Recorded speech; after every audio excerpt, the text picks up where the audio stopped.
अस्सलाम वालेकुम। Sindh online school में अवां शागिर्दनि के भलीकार।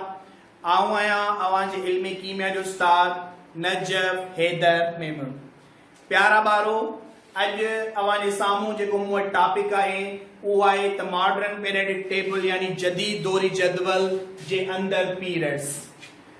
असां पोयनि क्लासिस में या पोयनि लेक्चर्स में असां इहो पढ़ियो आहे त जेका दौरी जदवल आहे असां वटि यानी पीरियडिक टेबल उहा ॿिनि हिस्सनि ते मुश्तमिल आहे। हिकिड़ा उन में पीरियड्स आहिनि, हिकिड़ा उन में ग्रुप्स आहिनि। पीरियड असां छा खे था चऊं पिया? दौरी जदवल जे अंदर जेके सिधियूं कतारूं आहिनि यानी horizontal rows are called the periods. यानी जदीद दौरी जदवल जे अंदर जेके सिधियूं कतारूं आहिनि हॉरिजॉन्टल रोज असां उन्हनि खे पीरियड सॾियोसीं। मॉडर्न पीरियडिक टेबल जे अंदर असां वटि 7 पीरियड आहिनि। ही पीरियडिक टेबल आहे अवां जे साम्हूं। असां जॾहिं इन पीरियडिक टेबल खे ॾिसूं था पिया त ही पीरियड्स लॻल आहिनि। पीरियड जा नंबर लॻल आहिनि 1 2 3 4 5 6 7। 7 पीरियड आहिनि असां वटि जदीद दौरी जदवल जे अंदर। उन्हनि पीरियड्स जे अंदर जेके भी एलिमेंट्स अचनि था उन्हनि एलिमेंट्स से मुतलिक असांखे थोरी घणी ॼाण हासिल करणी आहे त इन्हनि पीरियड्स में एलिमेंट्स जी तरतीब कहिड़े हवाले सां आहे।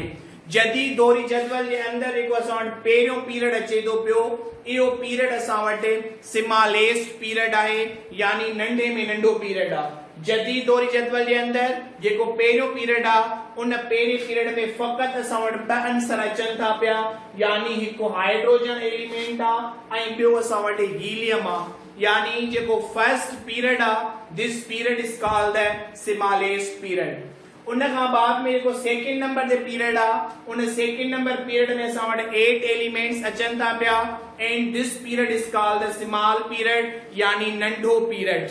हाणे इन मंझि 8 elements lithium, beryllium, boron, carbon, nitrogen, oxygen, fluorine, नियान।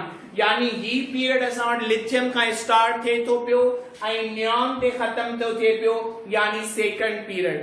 Third period भी असां वटि स्मॉल पीरियड यानी नंढो पीरियड आहे असां वटि। जंहिं मंझि भी 8 आंसर आहिनि जेको sodium, magnesium, aluminium, silicon, phosphorus, sulphur, chlorine ऐं आर्गन ते हली करे ख़त्म थो थिए पियो। यानी थर्ड पीरियड असां वटि सोडियम खां स्टार्ट थिए थो पियो ऐं आर्गन ते ख़त्म थिए थो पियो। फोर्थ पीरियड चौथों पीरियड जंहिंमें असां वटि 18 यानी 18 एलिमेंट्स अचनि था पिया। इन चौथे पीरियड के ऐं पंजे पीरियड के असां लॉन्ग पीरियड सॾींदासीं। ॿिन्ही पीरियड जे अंदर 18 एलिमेंट्स आहिनि।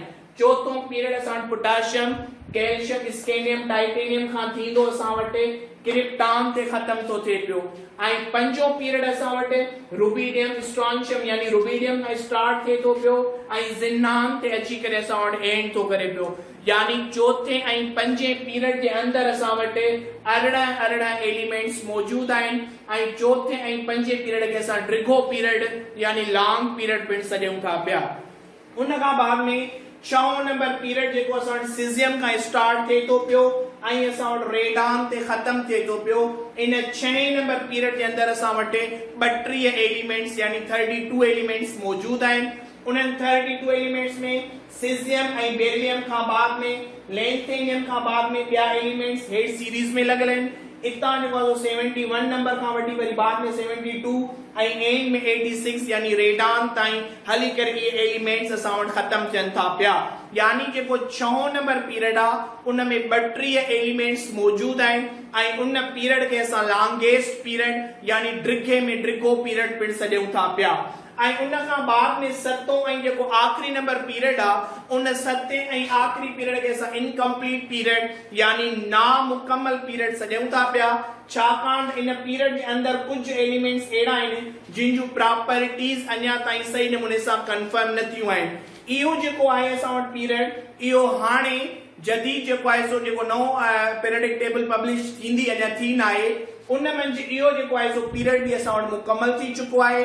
इन जा एलिमेंट्स भी असां वटि उन्हनि जूं सभई प्रॉपर्टीज़ मुकम्मल थी चुकियूं आहिनि।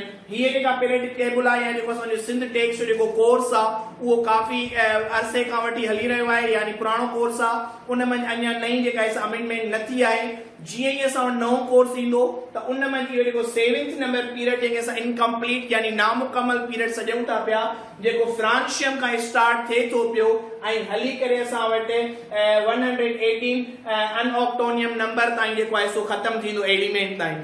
त यानी इहे जेके आहिनि सो असां वटि पीरियडिक टेबल जे अंदरि 7 पीरियड आहिनि जेके असां वटि सिजनि कतारुनि जी सूरत में आहिनि, यानी हॉरिजॉन्टल रोज जेके आहिनि यानी सिधियूं कतारूं, इन्हनि रोज खे असां मॉडर्न पीरियडिक टेबल जे अंदरि पीरियड जो नालो ॾींदासीं। इहे हुया असां वटि जदीद दौरी जदवल जा पीरियड्स जिन जे मुतालिक़ आऊं अव्हांखे ॼाण ॾिनी। ऐं उमीद पियो कयां तव्हांखे अॼोको लेक्चर सम्झ में अची वियो हूंदो। Thank U very much.